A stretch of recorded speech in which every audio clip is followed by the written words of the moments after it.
This is how to reactivate a yogurt culture that you have set aside in case you lose your yogurt strain. So if you checked out my last video, you saw that I had a frozen yogurt strain. So I took my regular yogurt and I froze it into this flat Ziploc baggie. There are 4 tablespoons in here. And so what I'm going to do is I'm going to section this off into 4 separate pieces. So 1 tablespoon. And then I also have my dried yogurt culture, which is like a powder. And I'm going to put each of these into their separate jar. I have my milk heating up right here on my stove, and it is going to, I'm going to heat up to about 180, let it cool down to about like 115, 120 degrees Fahrenheit, and then I will inoculate directly. One thing that I do want to mention is that this is going to go straight from the bag to the warm milk. I want there to be the least amount of potential for contamination between the two. And so this will go frozen directly into the warm milk, and that will drop the temperature, and that is perfectly fine. That's to be expected. And then I'm going to do this as well. One thing about the dried culture is that I'm going to add maybe a little bit more than I would for here. So here I'll add about 1/4, so 1 tablespoon. And here I might add still a tablespoon, but the dried yogurt tablespoon represents maybe like 4 tablespoons as a wet medium. So this might be kind of a silly technique, but this is what I do for measuring my temperature. Is I just stick one of these types of thermometers in like the cross section of my whisk, because I always have like 1 or 2 tines that cross over. It holds that really nicely. Supposed to have this like big high-tech thermometer just in there all the time, and that's it. But that's about it. So now I'm just waiting for my milk to cool down. It has gone up to 180, and now I'm waiting to go down to about 120. And the reason why I say 120 and not 115 is because as I like start pouring this out and I aerate it more, it'll cool down very fast. Also, hitting a cold jar will then also further pull down the temperature. And so starting to work with my cooled down milk at 120 degrees Fahrenheit is perfectly fine. All right, so next I just have my Farmer's Market yogurt strain, and I'm just going to section this off into 4 separate pieces. And so right here, I'm just gonna break this up, and I'm just gonna open it and just push this section into this jar. Not the most aesthetic or the most visually appealing types of techniques, but it works and it will save your yogurt culture. Now you can tell that as I've done this, I've been very attentive to keep this not open. It is in a sealed environment, and this is going to go right back into the freezer. It has already started to melt a little bit, and it's only been out for about like 10-15 minutes. This is frozen, as you can tell. I'm just gonna put a cap on it and I'm gonna let it melt as is. And then when it's more melted, I will do the exact same thing, coating the sides with this, and I might grab a rubber spatula to kind of smear it around, or I'll do one of these things kind of coating the sides. So what I'm going to do is I'm going to take a smaller jar, and all that I'm really trying to do is just trying to get an active culture going. And so let's do about a tablespoon, and I was gonna touch it with my fingers, but let's try to be as limiting of potential contamination as possible. I'm going to do half of this. It does smell like, and it's a very faint smell of yogurt. So that is a good sign. I'm going to soon pour in my milk, and I'll put it into a water bath, and then I'll put it into the oven to incubate for 4, 5, 6 hours, we'll see. And what I'm going to do is I do have these pH strips. I'm pretty good at making yogurt. I don't need to do this, but for someone that is a little bit less sure about what they're doing, you can use these pH strips to measure, to see if the acidity is going down. If the acidity is going down, that means that your culture is setting and it is developing. I'm thinking that because these are dried, frozen, older strains, they might take a little bit longer in the incubation phase, and that I should not worry about it, and that it might just be a question of time.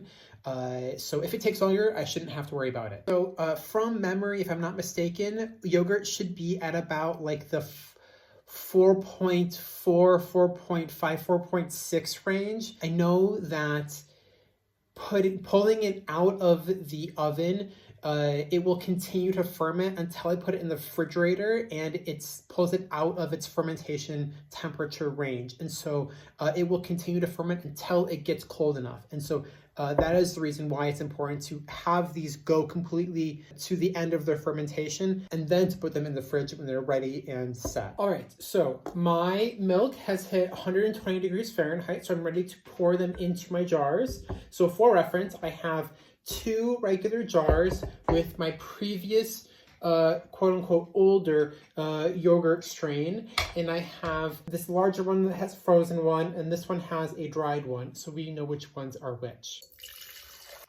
And this one is the dried one.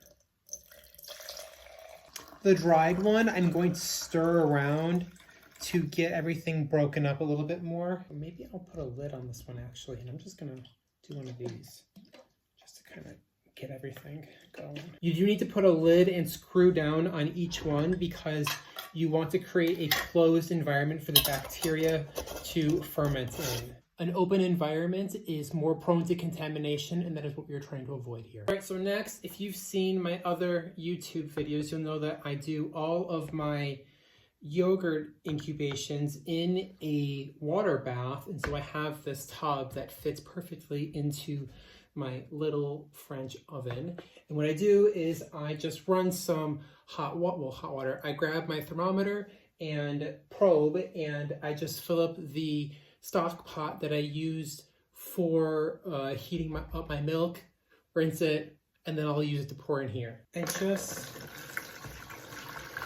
need to pour up at least halfway up the jars just to create a stable temperature and environment for the bacteria to ferment in. All right, looks about good. We're gonna go in the oven now. Just in case you're wondering, this is what it looks like.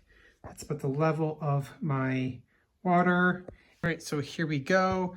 My oven is just set to warm. It's my little French oven. These are all in Celsius.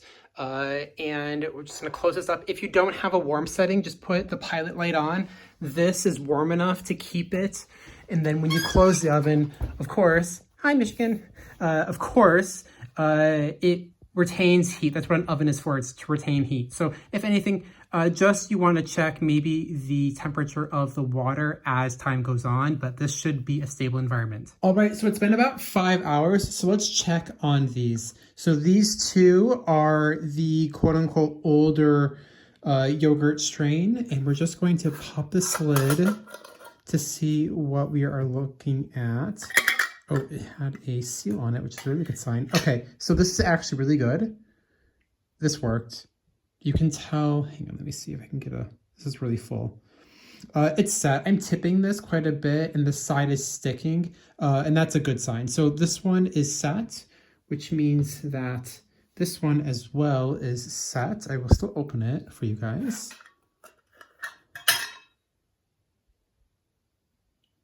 Yeah, you can tell it's holding really nicely. And so these are warm. These will set really, really nicely tomorrow when they are fresh out of the fridge.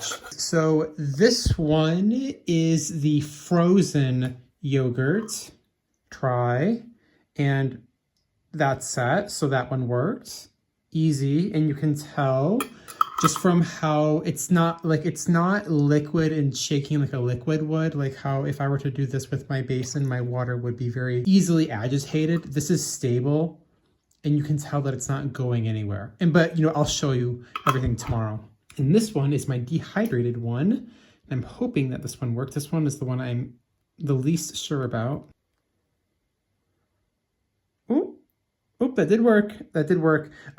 So what happens when you have yogurt is that you're going to have all of the whey that rises and then also the cream that rises. And so you're going to get like a set yogurt on the side and then more cream on the top. So this is my dehydrated one, and I just wanted to show you on the side. You can see these striations right here in the yogurt, and maybe it's not that easy to see, right? Oh, here. Can you see that? Right here. You can tell how it has set, and so that's a very good sign. So same thing here with my frozen one, with my frozen yogurt strain that I incubated. You can tell this has congealed and gelled into a yogurt. And so even though that there is, so you can tell right here, that there is liquid on the top, but everything underneath is pretty solid. So we did a good job.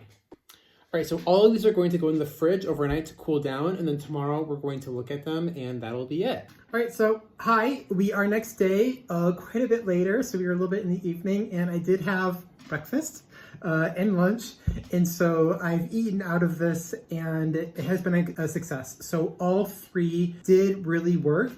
Interestingly, so we have our dried yogurt strain, our frozen yogurt strain, and then our slightly older yogurt strain. The dried one did produce a little bit more whey, so liquid. And so let's open all of them and let's talk about it. All right, so for the dried one, you can see right here, there's actually a pretty interesting line.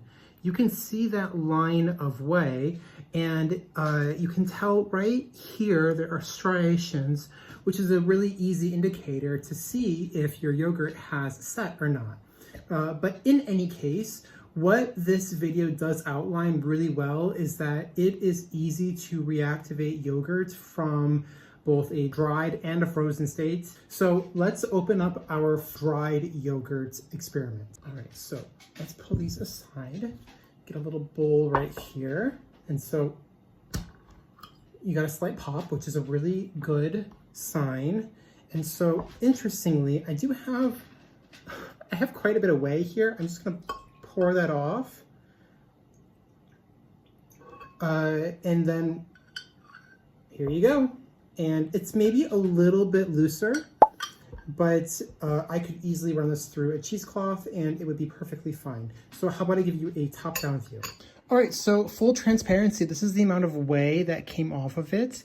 And so here is our yogurt. It is maybe a little bit looser at the top, but it seems like the farther down I go, as you can tell right there, it's quite a bit more compact. All right, so I'm not gonna lie, I was a little bit frustrated that the dried yogurt did not seem like it set very well. So I poured off like the top half of this because the top half wasn't really that set. But once I got down farther, this clearly is set. And so I wanted to show that it really did work. Just that top half was probably under fermented, which would cause for a more looser yogurt. And you can definitely tell here that holds really nicely, just a little bit farther down. So this did work. So you may be wondering, how can I tell if this actually wasn't a success? So if this had failed, it would have never set and it would never have reached a acidic enough point for the milk to congeal into a solid gelled form of yogurt. If this was a fail, I would have pulled it out of my oven and it would have still been milk. What happens when you are making yogurt? You have two sets of bacteria. One set, the first set of bacteria is going to lower the pH, and then once the pH is lower enough, it's going to activate the second bacteria. That second bacteria is going to solidify into yogurt. So because I have solid yogurt, that means that there was the first bacteria that acidified the milk, and there was a second bacteria that took that acidic milk and made it into a gelled yogurt. Now, yogurt ferments bottom up. And so what might happen that you may want to pay attention to is that it's going to be really quite set here near the bottom, and then up here near the top, it'll be a little bit looser. If it is looser at the top, that means it's signs of under fermentation and it could have gone longer. For example, the frozen strain seems to have done really well. This dried one, I probably could have let ferment longer and it would have produced a more solid yogurt. But hey, I reactivated it and it worked. So, I'll use this for my next set of yogurts and it'll work just fine. So moving on to the frozen batch. I hope you could hear that release of the vacuum. Oh, this is really nice. Okay, so the top-down view. Oh, guys. Oh man, that's good yogurt. Can you see that? That's my frozen. That one worked. That one worked really, really well. That was a good one. Okay, so clearly a success, and you can tell yogurt's a success when it holds like that on the spoon. Man, I love that. I love that. Okay, frozen one, a success. Now let's move on to the slightly older strain. All right, so slightly older strain right here. Love that sound. All right, and so, oh, this one's got a great top to it too. Let's give you a top down. So here is our slightly older strain. So here is the yogurt from our frozen strain, and this liquid right here is completely normal. This is just whey, to be expected. You can strain that off and make Greek yogurt if you like. So let's get the money shot.